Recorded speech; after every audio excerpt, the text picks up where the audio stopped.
The incident happened on the day I was away from home for one night to attend a memorial service at my parents' house. When I returned home after the memorial service, I heard someone crying inside. I got panicked and rushed in to find my grandson, Alex, sitting and crying alone in the middle of a hot room. "Where is your dad and mom?" I asked, and Alex told me while sobbing that they went somewhere with Emma. Alex is only 3 years old and can't go to the bathroom by himself. His small body was dirty, and seeing him in such a pitiful state, I couldn't help but hug him. Leaving their child alone for such a long time is practically a crime. By this point, I was already furious, but I decided to call my son, John, to ask what they were thinking. After a while, John finally answered the phone. "Hello? What's up? Is the memorial service over? Where are you right now?" "Oh, right now? I'm on a trip with Rachel and Emma. Since you weren't home, we thought we'd take some family time to relax." Unbelievably, John had left Alex alone and gone on a trip to a distant tourist spot. And the trip was for 4 days and 3 nights. This made me convinced. Neither John nor his wife Rachel have any sense of responsibility as Alex's parents. They're irresponsible, lacking any guilt for their actions, and that won't change. Hearing their carefree words, my anger finally reached its limit. I can't let myself be dragged around by my son's family any longer. To protect Alex, this shared living arrangement has to end. With that decision, I hung up the phone without a word. I decided to take care of everything before John and Rachel returned. A few days later, they must have been shocked when they got home. The locks had been changed, and they couldn't get inside. "Hey! The door won't open. What's going on?" My furious son and his wife called me, unaware of the further consequences they would face. My name is Linda. A few years ago, after losing my husband to illness, I lived alone for a while, but now I live with my son John, his wife Rachel, and my grandchildren Alex and Emma. Originally, I lived separately from my son's family, but half a year ago, John suddenly contacted me, saying he was worried about me living alone and suggested we live together. So they moved into my house in no time. Even when my husband was alive and after he passed away, they hardly visited or contacted me. So I had mixed feelings when John suddenly wanted to move in with his wife and kids. But I did have concerns about being alone, so I accepted the offer. John actually had been married before. I didn't have much chance to talk to her, but she was a beautiful and delicate woman. When John told me they divorced because she cheated, I was shocked. John ended up with custody of Alex, their son. Raising a child as a single father is tough, and I wasn't sure John, who isn't very dependable, could take care of Alex. But right after the divorce, he met Rachel, and they quickly remarried, which was a relief. Soon after, Emma was born, and now my son's family consists of 4, 3-year-old Alex and 1-year-old Emma. Both Alex and Emma are friendly and cheerful, calling me grandma and happily chatting with me whenever they can. Their pure, bright eyes as they talk are truly beautiful. Having these grandchildren has healed my lonely heart after losing my husband. They are precious to me, and I love them dearly. But now I have a major concern that I can't overlook. It's about John and Rachel's attitude towards Alex. As I mentioned earlier, Alex is John's child from his previous marriage and isn't biologically related to Rachel. Perhaps because of that, Rachel dotes on her own daughter, Emma, while being noticeably cold towards Alex. When Emma cries, she rushes to comfort her, but she ignores Alex and won't even make eye contact with him. I understand it's a difficult position for Rachel as a stepmother, so at first, I hoped time would heal things. However, no matter how long I waited, her attitude towards Alex didn't change, and there was no sign of improvement. In fact, recently, even John, who should be Alex's father, started favoring Emma just like Rachel. Now, I am the only one on Alex's side, and although he doesn't say it, it's clear he feels lonely. I know he sometimes looks enviously at Emma when John and Rachel dote on her. At 3 years old, he still wants his parents' attention, but they don't seem to care. He hasn't done anything wrong, yet he's being treated this way and must be at a loss as to what to do. But Alex never complains. Dad and Mom are busy taking care of Emma. He tries to act strong in front of me. Seeing this makes me feel incredibly frustrated and helpless. I have another issue with Rachel that bothers me. Rachel is a stay-at-home mom but doesn't help with any housework. She lives a lazy life, doing nothing all day. Cooking, cleaning, laundry. I do everything around the house while she watches TV or fiddles with her phone. She also leaves all the care of Alex to me and doesn't even take him to daycare. Despite being Alex's mother, she acts as if he doesn't exist. John, on the other hand, spoils Rachel and never says anything to her. As a result, Rachel's behavior has escalated, and she acts like she owns the place. I didn't want to become a troublesome mother-in-law, so I held back, but it has gone too far, and I finally lost my patience. When I tried to talk to Rachel, she justified herself by saying, whoever can do the housework should do it. I can't love Alex because he's not my own child, and you must be happy to take care of your cute grandson. The conversation ended in a stalemate, with no resolution. Since that discussion, my relationship with Rachel has worsened, and her attitude towards me and Alex has become even more hostile. She started hurling insults and sarcastic remarks at every opportunity, making life even more difficult for both me and Alex. When Alex cried, she would shout at him. "You should never have been born." Even if they're not biologically related, that's something no mother should say to a young child. I couldn't forgive Rachel and John for doing nothing about it, but I endured it for Alex's sake. That was until the day everything changed. One day, I had to leave for a one-night, two-day trip to attend a memorial service at my parents' house. When I told John about it, he just said, "Oh, okay," and went to bed. Rachel sarcastically told me to have a nice time while continuing to fiddle with her phone. I was worried about how they treated Alex, but I thought they wouldn't neglect him since I wasn't there. Take care of Alex and Emma. I told John and Rachel before leaving for my parents' house. Then the incident happened. After completing the memorial service and returning home, I heard someone crying inside. I got panicked and rushed in to find Alex sitting and crying alone in the middle of a hot room. "Where is your dad and mom?" I asked, and Alex told me while sobbing that they went somewhere with Emma. Looking at the table, I saw snacks and bread scattered around. It seemed like John and Rachel had left them, and Alex had been surviving on them. Since Alex can't prepare his own meals, these were the only things he could reach. It must have been tough for him to get through the day with just these. And at 3 years old, he can't go to the bathroom by himself. His small body was dirty, and seeing him in such a pitiful state, I couldn't help but hug him. After giving Alex a bath and cleaning him up, I quickly made a warm meal for him. Seeing the food, Alex looked very happy and started eating eagerly with a relieved expression. "It's delicious, thank you," he said with a smile, looking at me. Seeing Alex's reaction, I felt a sense of relief. "Take your time and eat slowly," I said gently, thinking about what to do next. First of all, what I know now is that John and Rachel have gone somewhere, leaving only Alex behind. The fact that Emma is not here means they took her with them. This means that leaving Alex behind was clearly intentional. I deeply regret underestimating the situation. Even though they usually treat him coldly, I never imagined they would leave their child alone for such a long time. This is practically a crime. Because of this, Alex might develop a trauma from being left alone in the future. John and Rachel probably haven't even considered that they might have inflicted a lifelong scar on Alex's heart.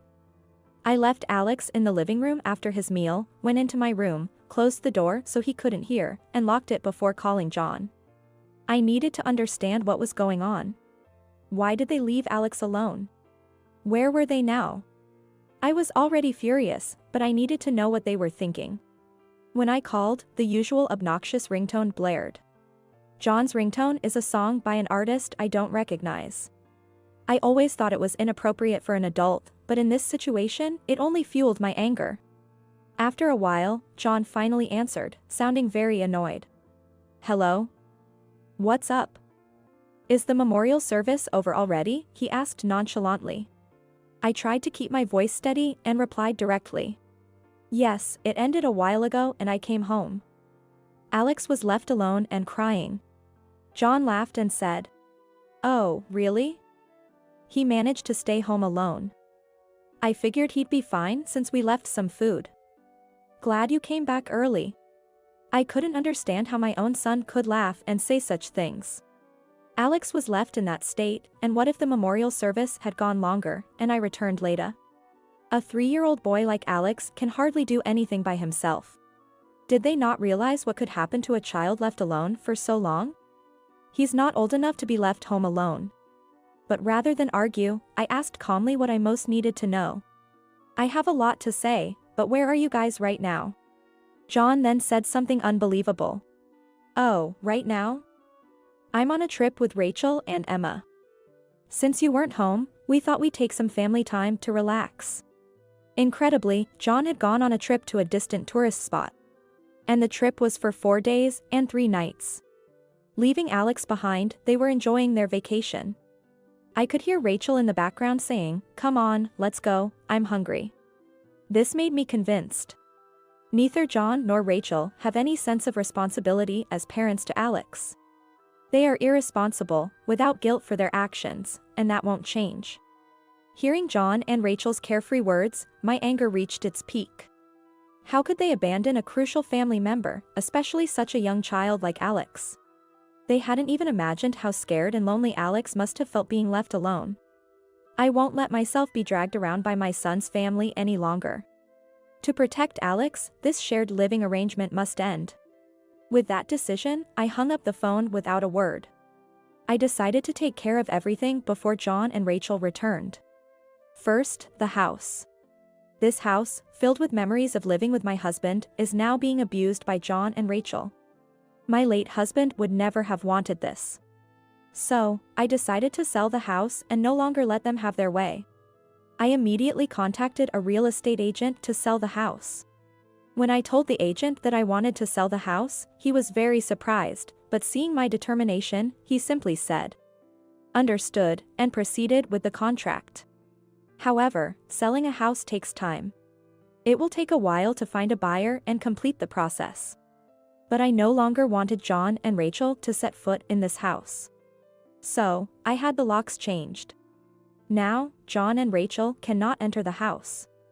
I contacted my family and explained the situation, arranging to have all my belongings sent to my parents' house. I had no more business with this house. I decided to move back to my parents' house with Alex. When I told Alex we would go to my parents' house and live there from now on, he took my hand and came along without any fuss, simply saying, "Okay." Despite his young age, he must have sensed something and had his own feelings about being abandoned by his parents. But he said nothing about it and trusted me by staying by my side. I resolved that I would protect Alex from now on. It was at that moment that I reaffirmed my resolve. A few days passed quickly, and the day John and Rachel were to return arrived. I waited with my phone in hand. They would likely call soon. As expected, the phone rang shortly after. I saw the display and it was John. I deliberately let the phone vibrate for a while, watching it. John kept calling, not giving up. He would keep calling until I answered. I took a deep breath to calm myself and finally pressed the call button. As soon as I answered, John's voice was filled with anger. "Hey. The house keys won't work. What's going on?" Predictably, his reaction almost made me laugh. But I steadied myself and calmly told him that the locks had been changed and they could no longer enter. John, pushing back, said, "I don't get it. That's our house." But this house belonged to me and my late husband, not to John and Rachel. There was no point arguing now. So I continued, calmly stating what needed to be said. "The house is up for sale now. So, you and Rachel cannot enter. Also, leaving 3-year-old Alex alone at home is a crime. I'm going to report this to the police, so be prepared." Hearing the word police, John began to panic. He shouted that there was no need for that and that they hadn't done anything wrong. Rachel must have been listening to our conversation. I could hear her making a fuss in the background, but it didn't matter. Realizing they were only worried about themselves confirmed my decision was right. Ignoring John's pleas and Rachel's insults, I quietly hung up the phone. The phone continued to ring persistently, so I blocked their numbers and put the phone down. It was all over.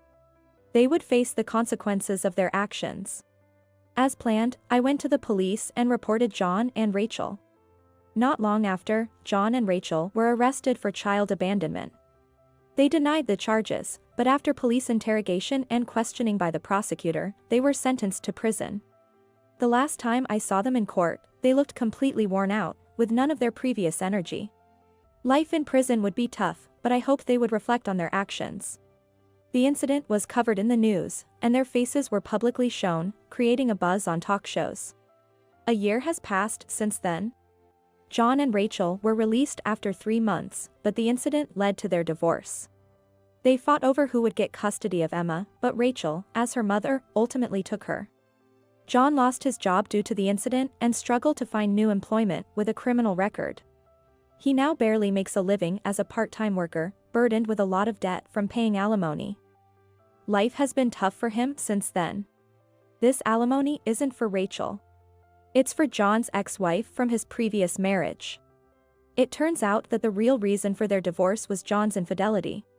And the affair was with none other than Rachel. John started seeing Rachel while still married to his ex-wife, right after Alex was born. Apparently, John was quite the party-goer, attending mixers and other social gatherings behind his ex-wife's back. He continued his affair with Rachel, eventually getting her pregnant, which led to his ex-wife finding out and filing for divorce. Of course, John was required to pay alimony, and his income alone couldn't cover it. That's when he came up with the idea of moving in with me. By living with me, he wouldn't have to pay rent, and he likely planned to ask me for money if things got tough. Rachel easily agreed to this plan since it meant she wouldn't have to do housework. In other words, their move into my house wasn't out of concern for me but entirely for their own benefit. Their sudden change in behavior made sense once I understood this hidden agenda. I felt anger not just at being deceived by John but at my own naivety for allowing myself to be used.